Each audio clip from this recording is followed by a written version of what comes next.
شرور أنفسنا ومن سيئات أعمالنا من يهده الله فلا مضل له ومن يضلل فلا هادي له وأشهد أن لا إله إلا الله وحده لا شريك له وأشهد أن محمدا عبده ورسوله أما بعد فإن خير الحديث كتاب الله وخير الهدي هدي محمد صلى الله عليه وسلم وشر الأمور محدثاتها فإن كل محدثة بدعة وكل بدعة ضلالة والضلالة في النار.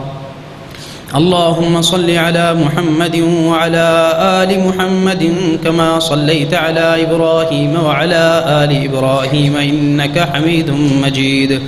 اللهم بارك على محمد وعلى آل محمد كما باركت على إبراهيم وعلى آل إبراهيم إنك حميد مجيد.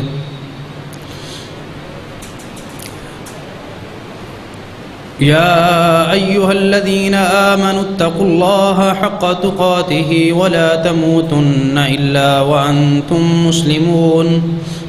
بسم الله الرحمن الرحيم. يا أيها الناس اتقوا ربكم الذي خلقكم من نفس واحدة وخلق منها زوجها وبث منهما رجالا كثيرا ونساء واتقوا الله الذي تساءلون به والأرحام إن الله كان عليكم رقيبا. يا أيها الذين آمنوا اتقوا الله وقولوا قولا سديدا يصلح لكم أعمالكم ويغفر لكم ذنوبكم ومن يطع الله ورسوله فقد فاز فوزا عظيما. أما بعد فأعوذ بالله من الشيطان الرجيم. قال الله تبارك وتعالى في كلامه المجيد: يا أيها الذين آمنوا كتب عليكم الصيام كما كتب على الذين من قبلكم لعلكم تتقون. وقال الله سبحانه وتعالى في مقام آخر: ومن يتق الله يجعل له مخرجا. وقال تعالى: ومن يتق الله يكفر عنه سيئاته ويعظم له أجرا.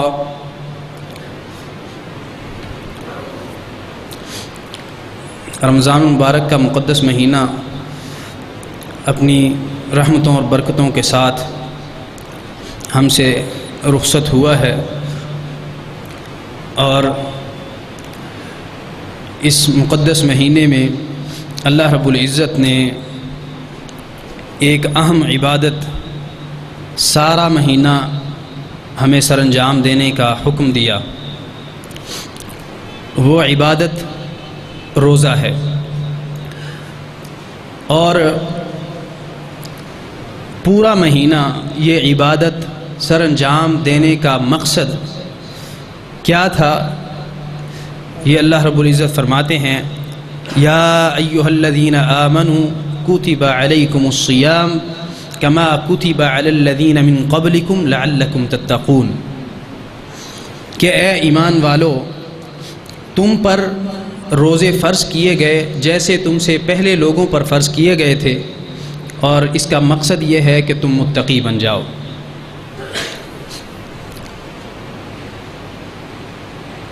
قرآن و سنت کی نصوص کو دیکھنے سے معلوم ہوتا ہے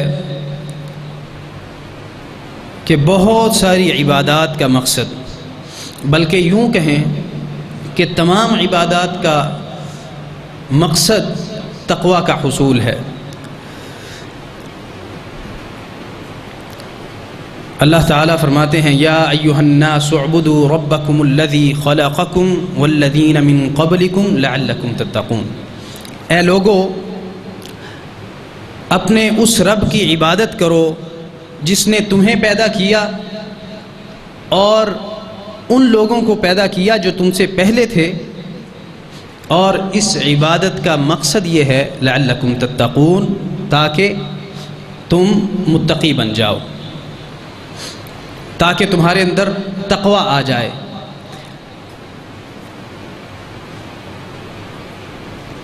تو یہ جاننا ضروری ہے کہ تقوی ایسی کیا چیز ہے کہ جس کے لیے اللہ رب العزت نے نمازیں فرض کر دیں، روزے فرض کر دیے، حج اور زکوٰۃ فرض کر دیے، اور عبادات کا ایک مکمل نظام اللہ رب العزت نے ہمارے اوپر لاگو اور نافذ کر دیا۔ کیونکہ اگر ہم ساری عبادتیں کرتے رہیں اور وہ ہدف اور مقصد پورا نہ ہو جس کی غرض سے اللہ رب العزت نے یہ عبادات ہم پر فرض کی ہیں، تو ہم نے عبادات کا حق ادا نہیں کیا اور عبادات کا مقصد فوت کر دیا۔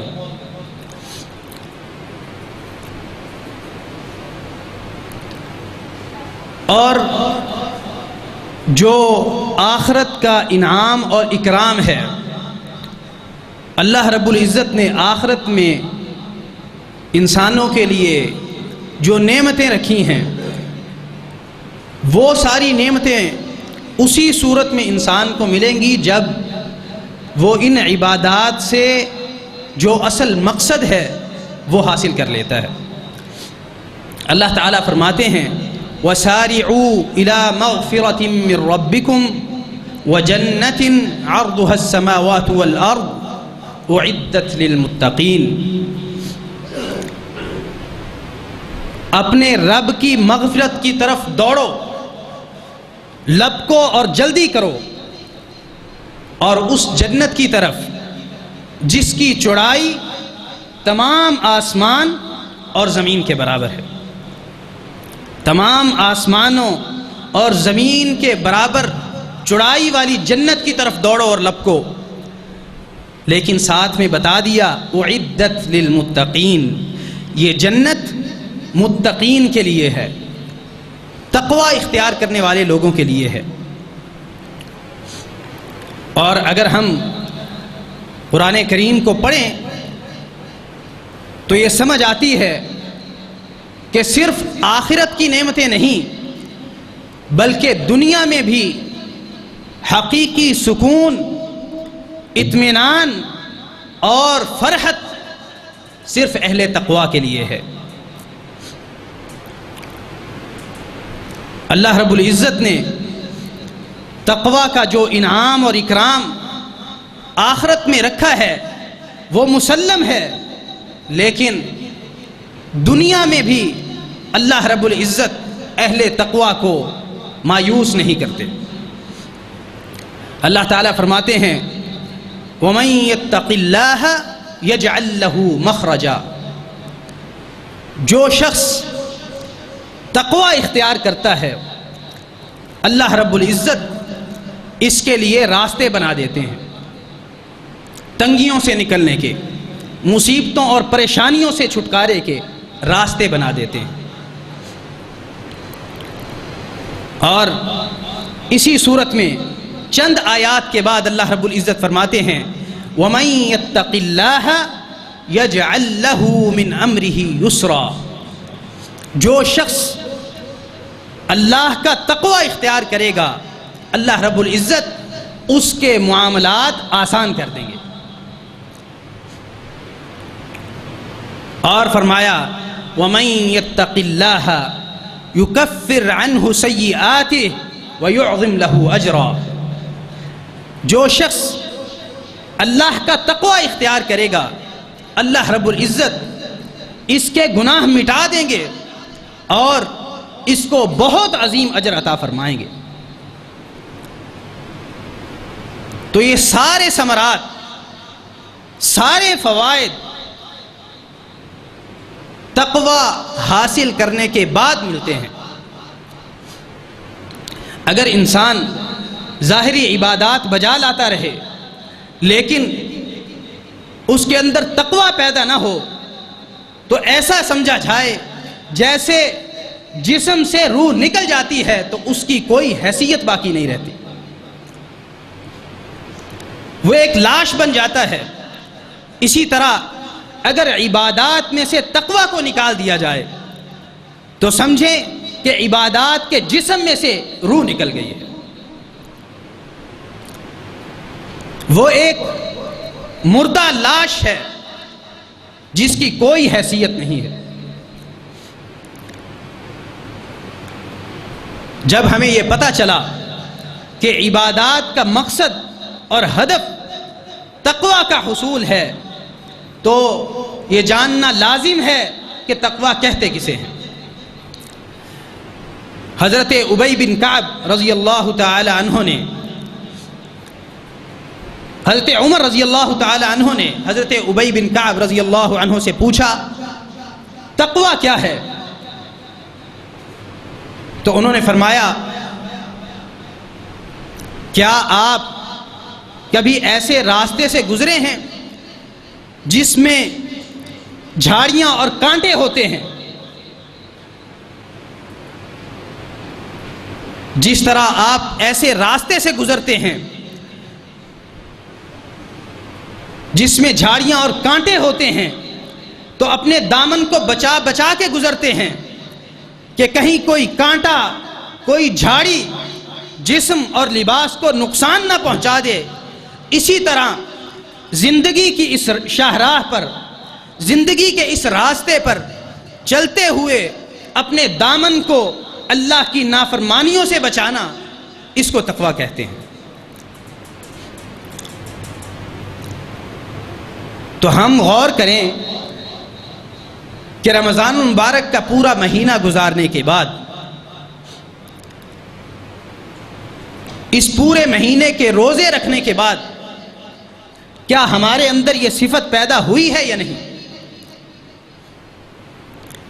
کیا ہمارے اندر یہ شوق اور جذبہ پیدا ہوا ہے یا نہیں کہ ہم اپنے دامن کو اللہ کی نافرمانیوں سے، معصیات سے، گناہوں سے بچا کے رکھیں اور زندگی کا یہ راستہ گناہوں کی ان جھاڑیوں سے بچا بچا کر طے کریں؟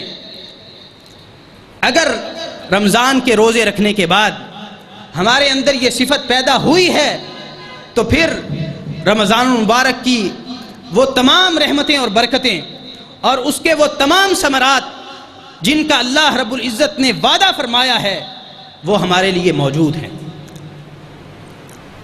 پھر ہمارے لیے باب الریان بھی ہے، پھر ہمارے لیے اللہ کے ذمے جزا بھی ہے اور اللہ رب العزت کی عظیم الشان جنتیں بھی ہیں.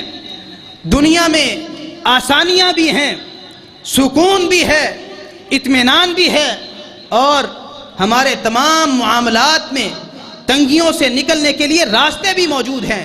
یہ سب کچھ ملے گا، شرط یہ ہے کہ ہمارے اندر وہ صفت پیدا ہوئی ہے یا نہیں جس کی بنیاد پر اللہ رب العزت نے یہ سب کچھ دینا ہے.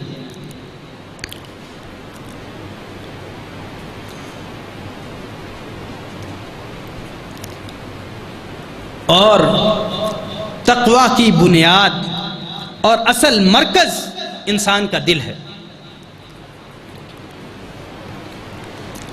تقویٰ کا مرکز انسان کا دل ہے.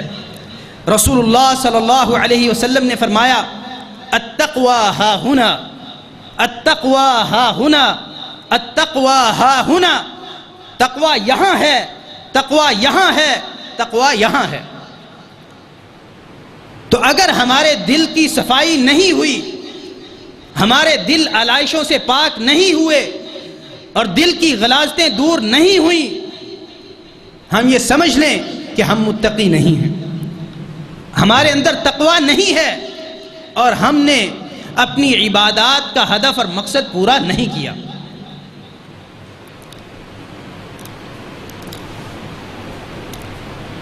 یہی وجہ ہے کہ رسول اللہ صلی اللہ علیہ وسلم نے روزے کے متعلق فرمایا من لم يدع قول الزور والعمل به فليس لله حاجة في ان يدع طعامه وشرابه.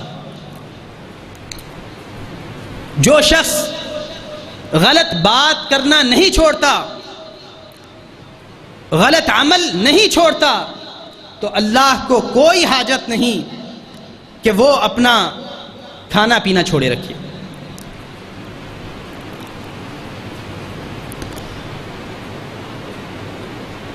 یعنی رمضان المبارک کا مقصد ہمیں بھوکا پیاسا رکھنا نہیں ہے، اور ہماری بھوک اور پیاس سے اللہ کو کوئی فائدہ حاصل نہیں ہوتا، اللہ کو کوئی غرض نہیں ہے۔ اللہ یہ چاہتے ہیں کہ ہماری تربیت ہو جائے، ہماری اصلاح ہو جائے، ہم بدل جائیں، ہم اپنے دلوں کو صاف کر لیں اور اللہ کے سچے بندے بن جائیں۔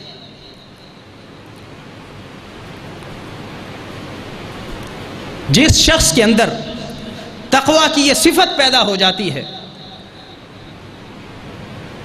اس کا ایمان اور اسلام زندگی کے ایک گوشے اور کونے تک محدود نہیں رہتا، بلکہ اس کا ایمان اور اسلام کامل اور مکمل ہوتا ہے، وہ پورا کا پورا اسلام میں داخل ہو جاتا ہے۔ زندگی کے ہر شعبے میں، زندگی کے ہر گوشے اور کونے میں، اپنی زندگی کے ہر معاملے میں وہ اسلام کو اپنا راہبر اور رہنما بنا لیتا ہے۔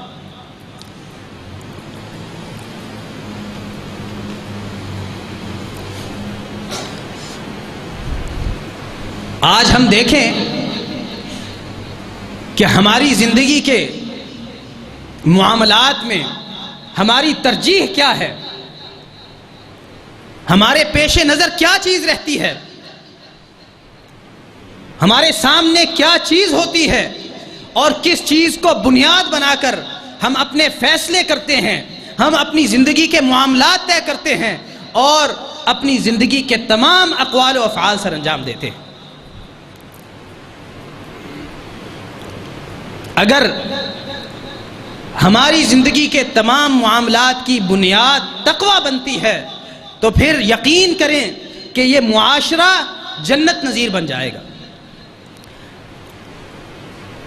کیا پھر یہ سوچا جا سکتا ہے کہ کوئی شخص کسی کو دھوکہ دے، کسی کے ساتھ فریب کرے، کوئی شخص سود کھائے، کوئی حرام خوری کرے، کوئی چور بازاری کرے، کوئی جھوٹ بولے، کوئی غیبت کرے، کوئی فساد برپا کرے، کوئی لوگوں کو قتل کرے، کوئی معاشرے میں انارکی پھیلائے، یہ تصور کیا جا سکتا ہے؟ ہرگز نہیں۔ جب تقویٰ کی صفت آ جاتی ہے پھر یہ سارے کے سارے اعمال از خود انسان سے چھوٹ جاتے ہیں، پھر دین پر عمل کرنا آسان ہو جاتا ہے۔ جب دل کے اندر تقویٰ پیدا ہو جائے پھر انسان کے لیے نیکیاں کرنا مشکل نہیں رہتا، پھر انسان کے لیے اسلام پر عمل کرنا مشکل نہیں رہتا، اور پھر اپنی اصلاح کرنا مشکل نہیں رہتا۔ شرط یہ ہے کہ ہمارے دلوں کا قبلہ تبدیل ہو جائے اور ہمارے دل خالصتاً اللہ کی طرف متوجہ ہو جائیں، اور ہمارے پیش نظر صرف اور صرف اللہ کی رضا ہو، ہمیں ڈر ہو تو اللہ کی ناراضگی کا ڈر ہو، ہمیں خوف ہو تو اللہ کے غضب کا خوف ہو، اور ہماری چاہت ہو، ہماری خواہش ہو، ہماری تمنا ہو تو اللہ کی رضا ہو۔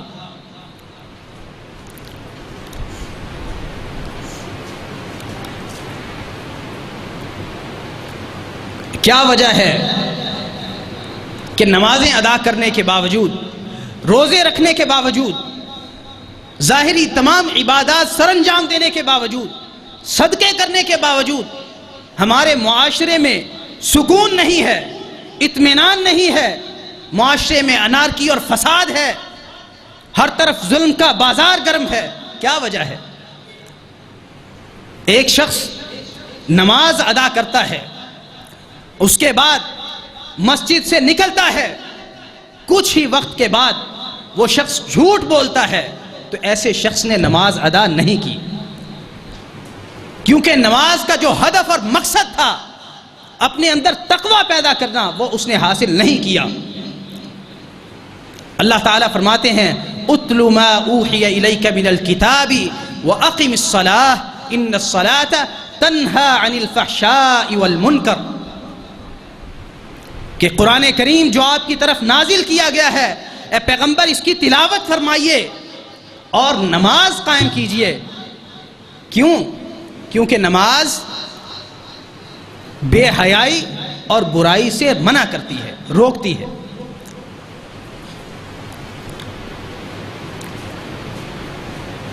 ہم نمازیں ادا کرنے کے باوجود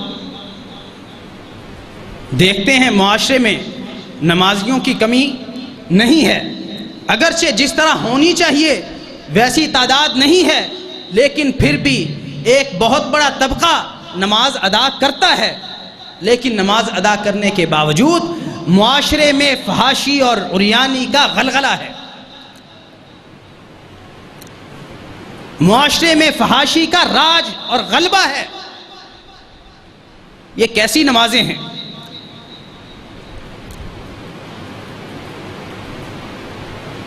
اور اگر صورتحال اتنی بھی ہو کہ ہماری نماز ہمیں یہ سکھا دے جب ہمیں فحاشی نظر آئے تو ہمارے دل میں ناگواری آ جائے تو پھر بھی بہت بڑی خیر ہے۔ افسوس کی بات تو یہ ہے کہ ہماری نمازیں ہمارے دل میں اتنا بھی تقویٰ پیدا نہیں کرتی کہ فحاشی اور عریانی کے خلاف ہمارے دل میں نفرت ہی پیدا ہو۔ اس کی دلیل کیا ہے؟ اس بات کی دلیل یہ ہے کہ ہم میں سے کتنے ہیں، ذرا غور کریں، جنہوں نے اس فحاشی کے خاتمے کے لیے کبھی سوچا ہو، کبھی غور کیا ہو۔ عملی اقدام تو دور کی بات ہے، معاشرے میں اللہ کی نافرمانیاں ہو رہی ہیں، شرک ہو رہا ہے، کفر ہو رہا ہے، اللہ کی تمام نافرمانیاں ہو رہی ہیں اور ہماری آنکھوں کے سامنے ہو رہی ہیں، لیکن ہماری نمازیں ہمارے دلوں میں اتنا تقویٰ پیدا کرنے سے بھی قاصر ہیں کہ ہمارے دل میں کبھی یہ ولولہ اور جذبہ پیدا ہو، کبھی یہ شوق پیدا ہو کہ ہم اس فحاشی کو، اس برائی کو اور اللہ کی ان معصیات کو، اس شرک کو ختم کرنے کے لیے کوشش کریں۔ تو بھائی، اللہ رب العزت کو ایسی نمازیں اور ایسے روزے نہیں چاہیے۔ کیا وجہ ہے کہ صحابہ اکرام رضوان اللہ علیہم اجمعین بہت تھوڑے وقت میں پوری دنیا پر ان کا غلبہ تھا، ان کا راج تھا، معاشرے میں کفر دب گیا تھا، بہت قلیل وقت میں، بہت تھوڑے وقت میں، اور آج مسلمانوں کی تعداد صحابہ اکرام رضوان اللہ علیہم اجمعین کی تعداد سے سینکڑوں گنا زیادہ ہے، لیکن اس کے باوجود اسلام اور مسلمان دبتے نظر آتے ہیں۔ برائی کا غلبہ ہے، اچھائی مغلوب ہے۔ کیا وجہ ہے؟ وجہ یہ ہے کہ ہم نے اگر کوئی اچھائی کی بھی تو اس کی روح کے ساتھ ادا نہیں کی، کوئی نیکی کی تو اس کے مقصد سے ہٹ کر ادا کی، اس کے مقصد پر نظر رکھے بغیر ادا کی۔ یہی وجہ ہے کہ ہم معاشرے میں کوئی مؤثر کردار ادا کرنے سے قاصر ہیں۔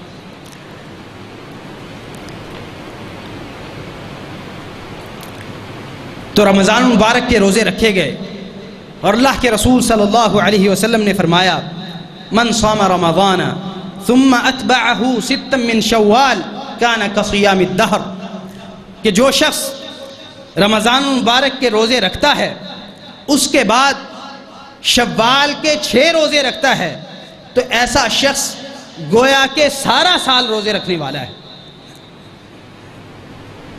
ہمارے پاس ایک اور موقع موجود ہے،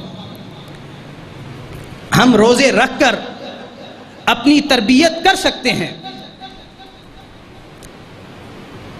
کوشش کریں کہ جو کمی اور کوتاہی رمضان میں رہ گئی ہے، اب شوال میں یہ 6 روزے اس روح کے ساتھ رکھیں کہ اپنے دل میں تقویٰ پیدا کرنا ہے، اللہ کا خوف پیدا کرنا ہے، اللہ کی محبت پیدا کرنی ہے، اور ایسا خوف اور ایسی محبت جو ہماری زندگی کو بدل کے رکھے۔ اس جذبے کے ساتھ آپ روزے رکھیں اور پھر اس کی لذت کو محسوس کریں، پھر دیکھیں کہ زندگیاں کیسے بدلتی ہیں، پھر دیکھیں کہ معاشرے کے اندر مسلمان کیسے مؤثر بنتا ہے، روزے رکھنے والا، روزے دار معاشرے سے برائی کے خاتمے میں کیسے کردار سر انجام دیتا ہے۔ اس لیے ضرورت ہے کہ ہم تمام اعمال کو، تمام نیکیوں کو ان کی روح کے ساتھ سر انجام دیں۔ نماز ادا کریں تو یہ ذہن میں رکھ کے، دل میں رکھ کے، یہ بات دل میں رکھ کر نماز ادا کریں کہ ہم نے اپنے دل میں اللہ کی محبت کو بڑھانا ہے، اللہ کے خوف میں اضافہ کرنا ہے، اور اس نماز سے یہ سیکھ کے جائیں کہ ہماری باقی کی زندگی جو مسجد سے باہر گزرتی ہے وہ بھی نماز کی صورت ادا ہو۔ جس طرح نماز میں انسان اللہ کے حکم پر بہت سارے کام چھوڑ دیتا ہے، جس طرح روزے میں انسان اللہ کے حکم پر بہت سے حلال کام بھی چھوڑ دیتا ہے، اسی طرح روزے اور نماز کے بعد بھی ہم اللہ رب العزت کے حکم کے مطابق اپنی زندگی کو گزاریں۔ یہ روزے تو چند دن کے لیے ہیں، اور چند دن ہمیں حلال کام، بعض حلال کاموں سے روکا جاتا ہے، بعض حلال چیزوں سے روکا جاتا ہے۔ اسی طرح نماز تھوڑے وقت کے لیے ہوتی ہے جس میں ہمیں اپنی مرضی کرنے سے منع کر دیا جاتا ہے، لیکن یہ ایک ٹریننگ ہے، یہ ایک تربیت ہے۔ آپ نے روزے کے بعد، آپ نے نماز کے بعد ایسی زندگی گزارنی ہے۔ کیا ہم نماز میں کھاتے پیتے ہیں؟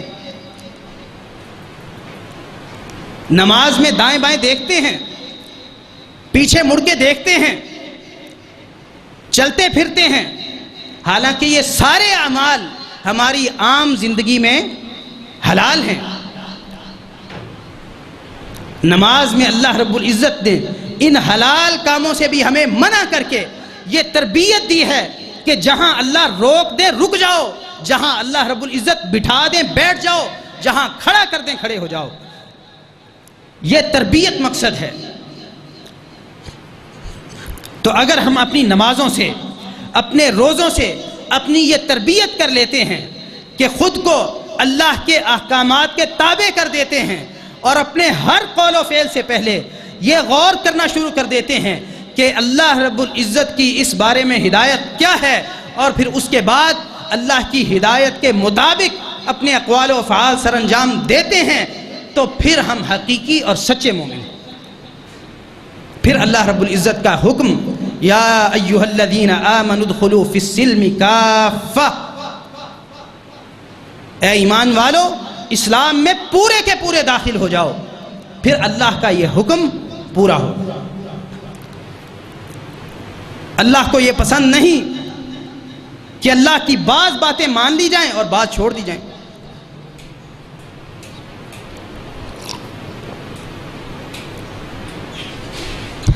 اللہ تعالیٰ فرماتے ہیں افتؤمنون ببعض الکتاب وتکفرون ببعض، تم بعض باتوں پر تو ایمان لاتے ہو اور بعض سے کفر کرتے ہو۔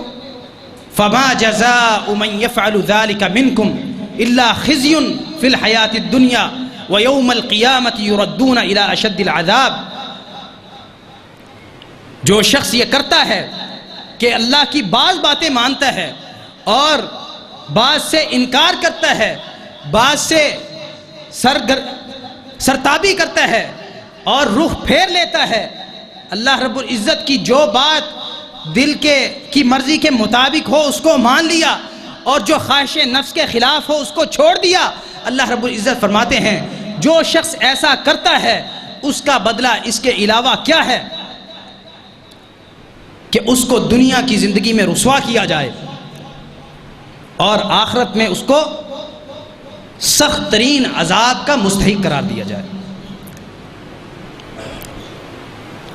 کیا ہماری زندگیاں ایسی نہیں ہیں کہ ہم اللہ کی جو بات ہماری خواہش نفس کے مطابق ہو اس کو مان لیتے ہیں، اور جو خواہش نفس کے خلاف ہو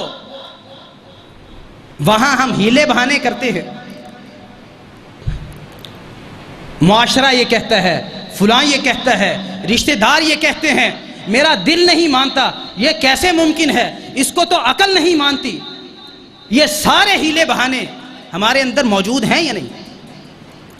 پھر ہم کیسے توقع کریں کہ اللہ رب العزت ہمیں دنیا میں عزتوں سے سرفراز کریں اور آخرت میں اللہ رب العزت ہمیں جنتیں دیں؟ اللہ رب العزت نے واضح انداز میں فرما دیا اعدت للمتقین، یہ جنتیں متقین کے لیے ہیں، اہل تقوی کے لیے ہیں۔